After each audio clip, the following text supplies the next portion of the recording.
जय गुरुदेव।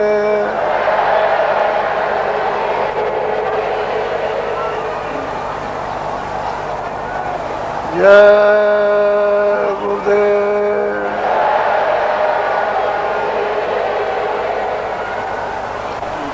गुरु का ध्यान कर प्यारे,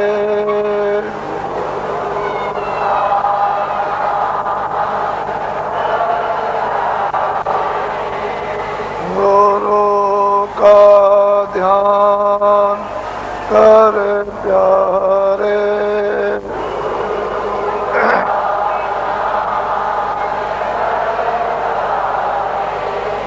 बिना इसके नहीं छूटना,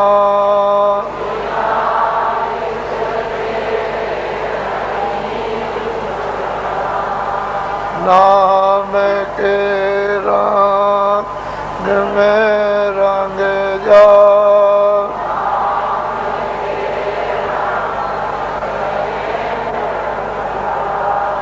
नाम के रंग में रंग जा,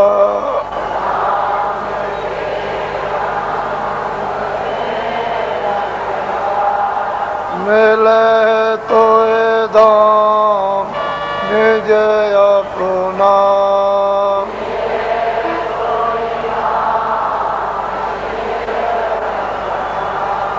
गुरु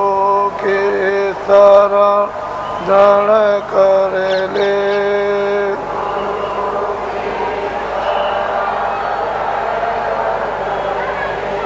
गुरु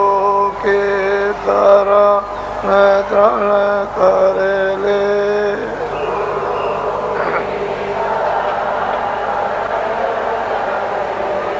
बिना इसका नहीं करना,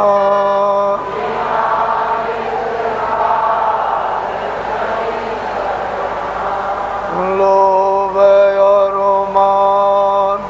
क्यों चाहे,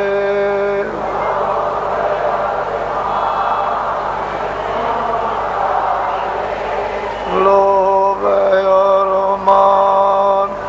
क्यों चाहे,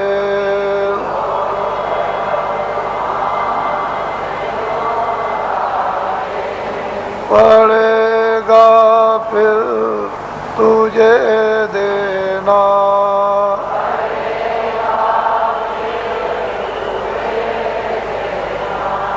कर्म में जो जो करेगा तू,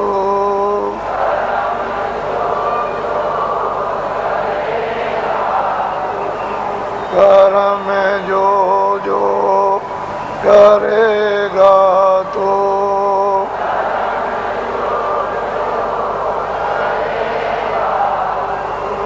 वही फिर वो ना भरना,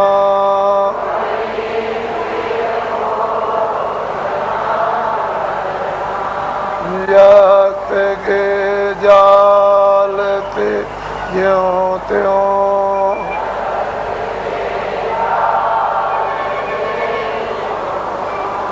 जगत के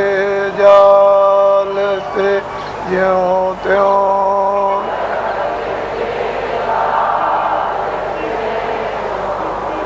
हटो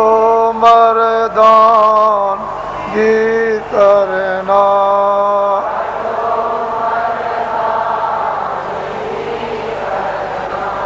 जिन्होंने मार मन डाला,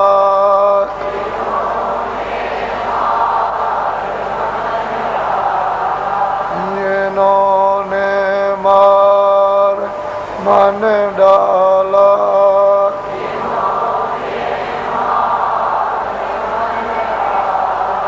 उन्हीं को सूरमा कहना,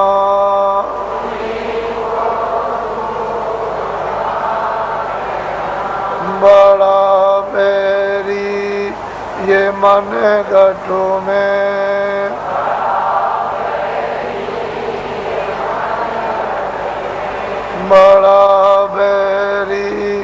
ये मन घटों में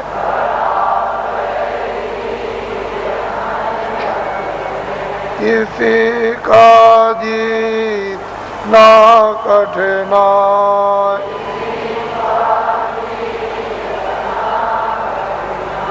पढ़ो तुम इसी के पीछे,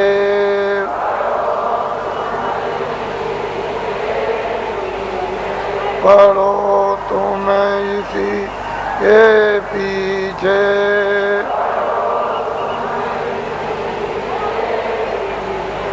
और सब ही जतन तजना,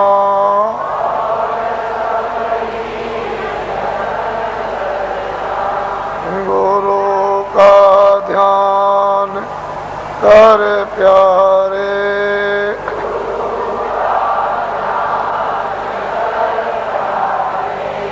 बिना इसके नहीं छूटना,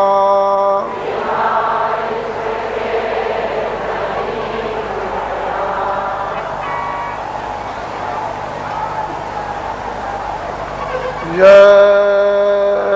गुरुदेव, जय गुरुदेव, जय गुरुदेव,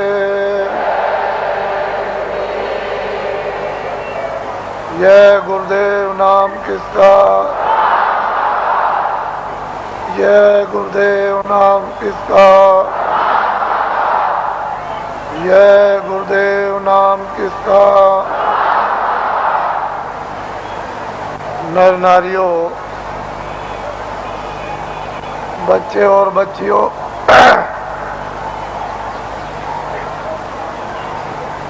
लोग अपने अपने गृहस्थ आश्रम में जब संसार का सब अनुभव, बच्चों का, भाइयों का, माता पिता का, पत्नी और पति का जब गृहस्थ आश्रम में अनुभव कर लेते थे, तो अंत में मोह ममता को त्यागने के लिए लोग अपनी आखिरी आयु का, उम्र का एक हिस्सा ये सोच करके देते थे कि अब चलते चलाते हमारा कल्याण हो जाए। और तीर्थाटन घर से निकलकर भागवत या गीता कराकर और भोज कराकर देशाटन के लिए, तीर्थ यात्रा के लिए निकल पड़ते थे और ये हाथ जोड़ते थे कि हम आ गए तो आ गए, अब हमको ये समझो कि हम नहीं हैं। हमारा यदि समय पूरा हो जाए तो हम बीच में ही चले जाएंगे। इस तरह से लोग घर से निकलकर तीर्थों में, देवस्थान में, ऋषियों मुनियों महात्माओं के आश्रम में लोग आखिरी आयु में भ्रमण करते थे। ये आशा तोड़कर जाते थे कि अब हमको घर में वापस नहीं जाना, और रास्ते ही में उनका शरीर शांत हो जाता। सियार ने खाया, ऐसे ही पड़ा रह गया, गड्ढे में गिर गया, किसी ने फेंक दिया, ये कुछ नहीं,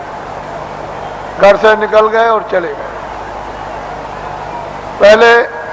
सभी आश्रमों में ये नियम था, अब ये कहा गया, अब ये बताया गया कि गृहस्थाश्रम में रहो और आपको सच्चा सत्संग, सच्चे महात्मा का मिलना चाहिए, जिससे सत्संग और उसके वायुमंडल में अगर यदि शरीर शांत होता है तो अपने को वो परम सौभाग्यशाली ये समझे कि मेरी आत्मा का हो गया कल्याण। मैं जो कह रहा था कि अगले साल इसमें से कितने लोग यहाँ पर जो बैठ कर के सुन रहे हैं, वो अगले साल यहाँ नहीं आ सकेंगे, उनका समय पूरा हो जाएगा। इससे ये मालूम होता है कि आपका समय साल से कम रह गया, इसलिए दोबारा फिर ये आपको अवसर नहीं मिलेगा। न तो आप दर्शन दे सकते हो और न आप दर्शन कर सकते हो और न आप सत्संग सुन सकते हो, क्योंकि श्वासों की पूंजी समाप्त हो जाएगी और अनमोल मनुष्य शरीर किराए के मकान से जीवात्मा को विवश और लाचार होकर के निकलना पड़ेगा। तो आपने देखा होगा, आज सुबह लाइन में खड़े हुए पूजा के लिए, न कोई बीमार है, आराम से खड़े हैं और पूजा की प्रतीक्षा में है कि हम वहां तक पहुंच जाएं और प्रसाद ले लें, और बस उतने ही में जमीन पर बैठे और शरीर छूट गया, यानी जीवात्मा शरीर से निकाल दी गई। ये जीव का बहुत ही अहोभाग्य, ऐसा अवसर जीवों को मिलता नहीं है। ऐसे वायुमंडल में, ऐसी देखरेख में, ऐसे संकल्प में, ऐसे संदेश में, मालिक की याद में, उसकी पूजा में अगर श्वासों की पूंजी समाप्त हो जाती है और शरीर से जाना पड़े तो उसकी संभाल हो जाती है, वो जीव इधर उधर नहीं जा सकता। महात्माओं को मालूम है कि ये जीव कहाँ जाएगा और इसका हिसाब किताब कहाँ पर होगा, वो पूरा उनको मालूम है। जिस तरह से खुली आंखों से आप हमको देखते हो, बाहर की शरीर की आंखों से, और मैं आपको देखता हूँ, इसी तरह से अंतर्ज्ञान दृष्टि के द्वारा वो सब कुछ दिखाई देता है कि जीव इधर से जैसे ले जाए जाते हैं वो कैसे जा रहे और कहाँ इनका हिसाब होता है, ये महात्माओं को सब मालूम। पिछली किताबों में महात्माओं ने बहुत कुछ आपके लिए निराकरण कर दिया है और उन्होंने आपको बहुत विश्वास दिला दिया, उसके कहने की जरूरत नहीं है। तो दो आदमियों का यहाँ पर शरीर छूट गया और कल दोनों के दोनों ही गए। इससे ये मालूम हुआ वो बड़े बेचारे प्रेमी थे, बड़े भक्त थे और बराबर सत्संग में जगह जगह सम्मिलित होते रहते थे, सत्संग सुनते थे और दर्शन देते और दर्शन करते थे। ऐसी उनकी बड़ी तीव्र लालसा रहती थी। तो ऐसे लोगों का तो वैसे भी काम हो जाता है। जो नामदानी जंगल में रहते हैं, जो यहाँ सत्संग में नहीं आए, अगर उनका भी शरीर छूटता है तो उनके लिए भी इंतजाम बंदोबस्त करके रखा है कि उनकी भी जीवात्मा गड्ढे में नहीं जा सकती। उनको मालूम है कि कहाँ किस समय पर, इसके माने ये नहीं है कि यहाँ सत्संग में बैठे हैं और आपका दर्शन कर रहे और दर्शन दे रहे और वो जंगल में जीव जो है वहां से चला गया, ऐसा नहीं। उन्होंने पहले ही से इंतजाम करके पूरा रखा है और उनको मालूम रहता है कि जीव यहाँ से नामदानी जा रहा, उसका इंतजाम कर दिया, उसके कर्मानुसार, उसकी साधना अनुसार, फिर तुरंत शीघ्र देर कुछ नहीं लगती, मिनटों का भी काम नहीं, और उसको ये फिर मनुष्य जन्म दिलवा दिया जाता और ऐसे वायुमंडल में जन्म मिलता है जहाँ आसपास में सत्संगी यानी प्रेमी सत्संगने स्त्री और पुरुष रहे, और जैसे ही वो बच्चा बड़ा होता है फिर नामदान प्राप्त कर लेता है और वहां से साधना फिर शुरू कर देता है। यदि बीच में फिर उसकी साधना अधूरी रह जाए और फिर वो अपना शरीर छोड़ दे तो फिर उसकी संभाल हो जाएगी और ऐसी जगह पर उसको जल में दिलवा दिया जाएगा कि फौरन सत्संग में फिर आकर और नामदान को प्राप्त कर लेगा और जहां से साधना छूटी है फिर शुरू कर देगा। वहां तक के लिए उसको कोई मुश्किल नहीं पड़ेगी, वो आनंद फानन एकदम तत्क्षण बताते ही उसका काम होगा और आगे उसके लिए थोड़ी मेहनत करनी है। इस तरह से जीवों की नामदान देने के बाद संभाल हर तरह से होती रहती है,